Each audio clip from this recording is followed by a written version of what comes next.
அஸ்ஸலாமு அலைக்கும். Welcome to Shala's recipes. இன்றைக்கி நம்ம என்ன ரெசிபி பார்க்க போகிறோம்னா வெஜிடபிள் சீஸி தோசை தாங்க பண்ண போகிறோம். அவ்வளோ அருமையாக இருக்கும் சாப்பிட்றதுக்கு. வாங்க எப்படி செய்யலாம்னு பார்க்கலாம். ஒரு பேனில் 1 டேபிள் ஸ்பூன் ஆலிவ் ஆயில் நான் சேர்த்துருக்கேன். இங்கே பட்டர் இல்லைன்னா நார்மல் ஆயில் கூட சேர்த்துக்கலாம். இதில் ஒரு வெங்காயத்தை சின்ன சின்னதாக கட் பண்ணி சேர்த்துருக்கேன். அது கூட ஒரு தக்காளி, அதையும் சின்ன சின்னதாக கட் பண்ணிக்கோங்க. இந்த தக்காளியும் வெங்காயமும் குக் ஆகிறதுக்கு 1 டீஸ்பூன் உப்பு, ரெண்டையும் சேர்த்து நல்லா மிக்ஸ் பண்ணிவிட்டு மூடி வச்சுருங்க. தக்காளி நல்லா மசிஞ்சு வரணும். அவ்வளோதான், நல்லா குக் ஆயிடுச்சு. இப்போ இதில் நம்ம வெஜிடபிள்ஸ்னால் சேர்த்துடலாம். நீங்கள் எந்த வெஜிடபிள் வேணால் சேர்த்துக்கலாம்.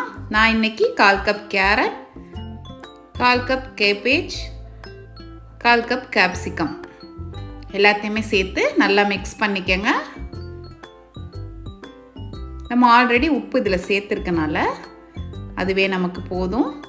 இதில் ஒரு 2 டேபிள் ஸ்பூன் தண்ணி, இந்த வெஜிடபிள் குக் ஆகிறதுக்கு. இப்போ மூடி போட்டு மூடி வச்சிடலாம். ஜஸ்ட் அந்த தண்ணி வத்துற அளவுக்கு குக் ஆனால் போதும். இதில் கொஞ்சமாக மல்லித்தலை, 1 டீஸ்பூன் க்ரீன் சில்லி சாஸ் நான் சேர்த்துக்கிறேன். இது ஆப்ஷனல் தான். நீங்கள் குழந்தைங்களுக்குனா கொடுக்குறதா இருந்தால் இது சேர்க்க வேண்டாம், காரமாக இருக்கும். அவ்வளோதேங்க, தோசைக்குள்ள ஸ்டஃப் நமக்கு தயாராகிடுச்சு. நார்மலான தோசை பேட்டர் தான் இது. இப்போ தோசை கடாயில் நீங்கள் தோசை ஊற்றிக்கலாம். தோசை வந்து நீங்கள் கனமாகவும் ஊற்றிக்கலாம், ஊத்தப்பம் மாதிரி, இல்லைன்னா இந்த மாதிரி லேசாகவும் ஊற்றிக்கிடலாம். இதில் கொஞ்சமாக பீஸா சாஸ் நான் சேர்த்துக்கிறேன். இது சேர்க்குறது ஆப்ஷனல் தான், வேண்டானா விட்டுடலாம். சேர்த்தா இன்னும் நல்லா டேஸ்ட் கொடுக்கும். இதுக்கு மேலே நம்ம செஞ்சு வச்ச ஸ்டஃப்பையும் வச்சுருங்க. ஃபுல்லாக கம்ப்ளீட்டாக வச்சு ஃபில் பண்ணி விட்டுருங்க. ஒரு தோசாவே நமக்கு வயிறு நிறைஞ்சிருங்க, அவ்வளோ ஃபில்லிங்காக இருக்கும். இதுக்கு மேலே கொஞ்சமாக ஆயில் அப்ளை பண்ணிக்கோங்க. கிறிஸ்பினஸ்க்காக கொஞ்சமாக ஆயில் அப்ளை பண்ணிக்கோங்க. அதுக்கு மேலே மொசரல்லா சீஸ் சேர்த்துக்கிறேன் நான். குழந்தைங்கன்னா விரும்பி சாப்பிடுவாங்க, கண்டிப்பாக செஞ்சு கொடுங்க. இப்போ இதில் எல்லா வெஜிடபிளும் வந்துருச்சு, அது கூட நம்ம சீஸும் சேர்த்துருக்கோம்.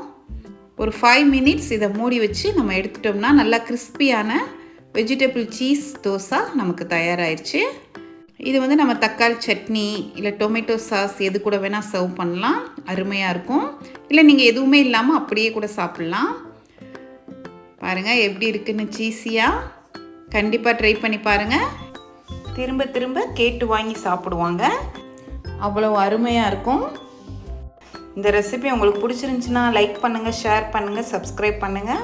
இன்ஷா அல்லாஹ் நெக்ஸ்ட் வீடியோவில் பார்ப்போம். தேங்க்ஸ் ஃபார் வாட்சிங். பாய்.